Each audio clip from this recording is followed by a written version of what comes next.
Hello guys! Hello! This is for Taurus. Taurus, welcome dito sa aking channel. Kapalaran 888. Welcome. Alamin natin Taurus kung anong messages, anong vibration, energy para sa Taurus.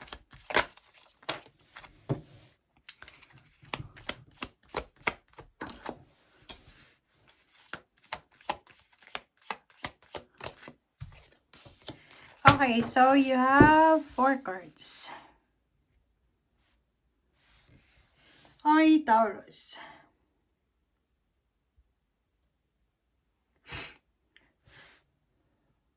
So, dito sinasabi ng bara sa'yo na there's a King of Swords, Knight of Swords, Lovers, and Seven of Swords. Sinasabi ng bara sa'yo dito, Taurus, na panoorin mo yung parang panoorin mo yung Capricorn. Kasi parang pareho lang naman kayo ng Capricorn eh. Hindi ko alam kung bakit ganun ang energy nyo. Okay, so yun. Kung makikita mo dito, sinasabi ng bara sa'yo na may mga opportunities kayo. 'Di ba? There's one is Queen of Swords.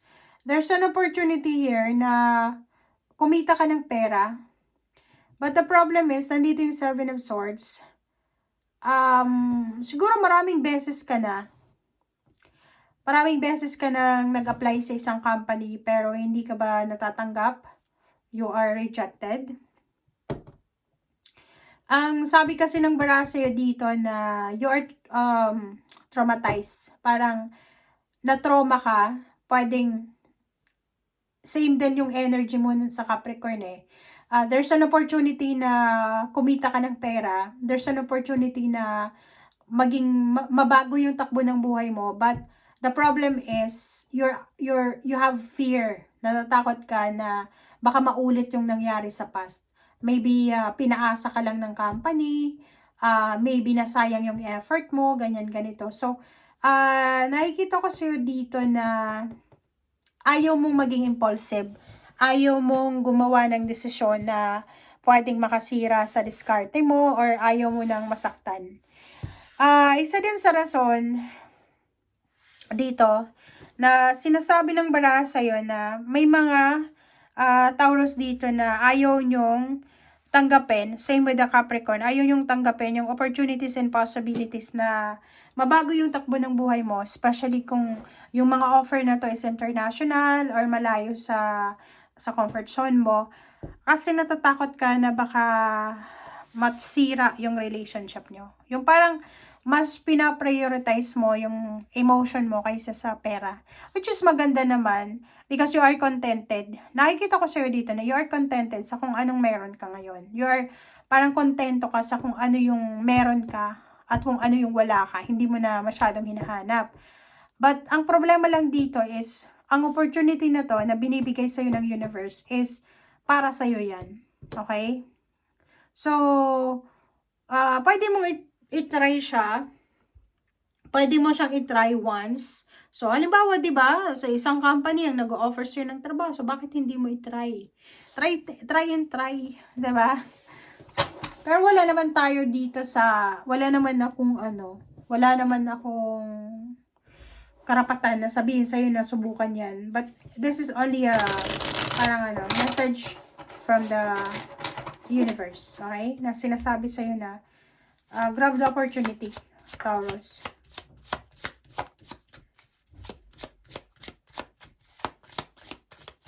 Grab the opportunity. Pwedeng negosyo din to. Collaboration, business collaboration na pwedeng may nag-offer sa'yo, uy, makipag-business ka sa akin, ganyan, ganito. Pero ayaw mo kasi pwedeng nalugi ka na dati, naloko, na-scam, so natatakot ka na baka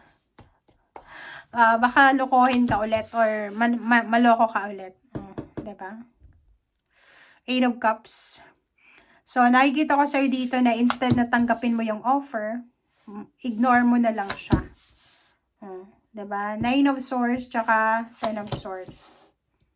Tsaka Nine of Wands.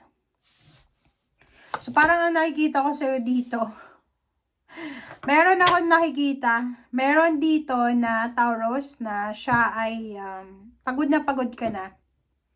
Pagod na pagod ka na sa trabaho, negosyo, pagod na pagod ka na sa pag-handle ng salapi mo. Gusto mo nang makaalis sa financial problems mo. Or gusto mo nang makaalis sa kung ano man tong nagiging rason ng sleepless nights mo. Pera. But the problem is, yun na nga, may offer sa'yo dito, pero ayaw mong tanggapin. Pero gusto mong makaalis. Mag-comment ka nga, Taurus. Comment dito, Taurus and Capricorn. Kasi pare-pareho yung message nyo, 'di ba? Tingnan mo to yung 8 of Cups. Yung 8 of Cups parang sinasabi mo na, ay, ayoko niyan. So, aalis ka na lang or i-reject mo. And magiging kontento ka na lang na mag-iisip ulit. Yung parang nag-offer sa'yo ng trabaho yung kaibigan mo, i-reject mo. Tapos, after mong i-reject yon, pag-iisipan mo, saan kaya ako mag-a-apply? Diba? Parang ganon, may nag-offer na sa'yo, pero ayaw mo pa rin. And dito sa Nine of Wands, sinasabi ng barahan na pagod ka na sa pagbabalance ng pera, sa pag-handle ng pera. Gusto mo nang makaalis, gusto mo nang makalaya. But ang problem dito is ayaw mo ang tanggapin. Okay, tingnan natin. Ano ba problema nyo? Bakit nyo ayaw mo tanggapin?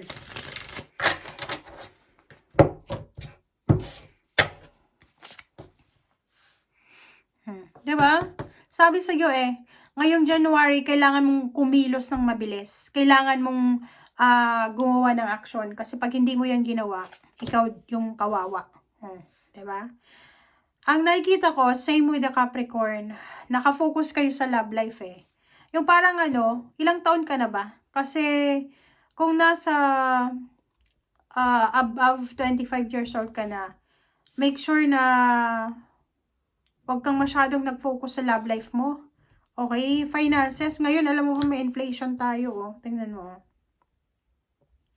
Hindi ka makapag-desisyon, hindi ka makapag-yes kasi kino-consider mo yung love life mo. Kino-consider mo yung karelasyon mo. Ang daming offer dito, ang daming financial opportunities Kaloka kayo, bakit ganun? Hermit, sinasabi ng baraha sa'yo dito na kailangan mong maging matalino. Sumunod ka sa intuition mo. Sinasabi ng Hermit na yan, pasensya. Four of Cups. Sabi sa'yo ng Hermit, andito na yung source of income. 'Di ba? Itong financial opening na to, financial opportunity, siya yung magdadala sa'yo dito sa Queen of Pentacles. Ikaw yung ayaw. Bakit ganon? So, yun. Wala na tayong hahanapin na baraha pa dito kasi nasa free will mo na yan Depende na yan sa'yo. Okay? Thank you guys. Bye!